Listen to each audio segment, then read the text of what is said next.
তিনি ছিলেন আলোর এক অনন্য দিশারি।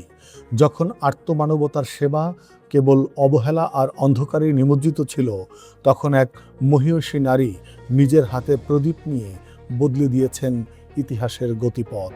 আজ আমরা কথা বলবো আধুনিক নার্সিং পেশার জননী, লেডি উইথ দ্য ল্যাম্প খ্যাত ফ্লোরেন্স নাইটিঙ্গেলকে নিয়ে।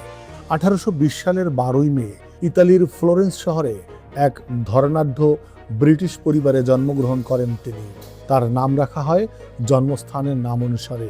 অত্যন্ত উচ্চবিত্ত পরিবারে বড় হলেও বিলাসিতাকে কাছে টানেননি তিনি। কিশোরী বয়স থেকেই তার ঝোঁক ছিল আর্তমানবতার সেবায়। সে সময় নার্সিং পেশাকে সম্মানজনক বলে মনে করা হতো না, কিন্তু পরিবারের প্রবল বাধা সত্ত্বেও 1851 সালে তিনি জার্মানির কাইজার ওয়ার্ড থেকে নার্সিংয়ের উপর প্রশিক্ষণ গ্রহণ করেন। গণিত এবং পরিসংখ্যানে তার অগাধ পাণ্ডিত্য তাকে অন্যদের চেয়ে আলাদা করে তুলেছিল। ফ্লোরেন্স নাইটিঙ্গেলের জীবনের সবচেয়ে বড় মোড় আসে 1854 সালে ক্রিমিয়ার যুদ্ধের সময়। লন্ডনের টাইমস পত্রিকায় ব্রিটিশ সৈন্যদের অবর্ণনীয় কষ্টের কথা পড়ে তিনি আর স্থির থাকতে পারেননি।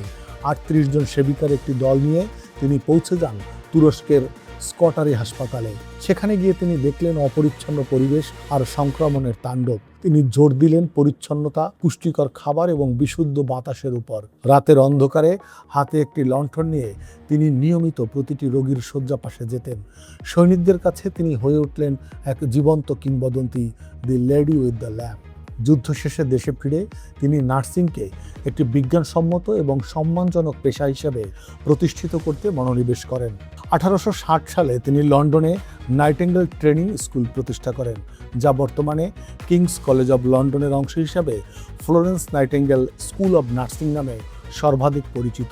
তার লেখা নোটস অব নার্সিং বইটি আজও নার্সিং শিক্ষার মৌলিক ভিত্তি হিসাবে বিবেচিত হয়। তিনি প্রথম পরিসংখ্যানে পোলার এরিয়া ডায়াগ্রাম বা রোজ ডায়াগ্রাম ব্যবহার করে দেখিয়েছিলেন যে যুদ্ধের ক্ষতর চেয়ে রোগ ব্যাধি ও অপরিচ্ছন্নতার কারণে মানুষের মৃত্যুর হার অনেক বেশি। 1910 সালে এই মহান নারী পরলোক গমন করেন, কিন্তু তার আদর্শ আজও বেঁচে আছে বিশ্বের লাখ লাখ সেবিকার কাজের মাধ্যমে।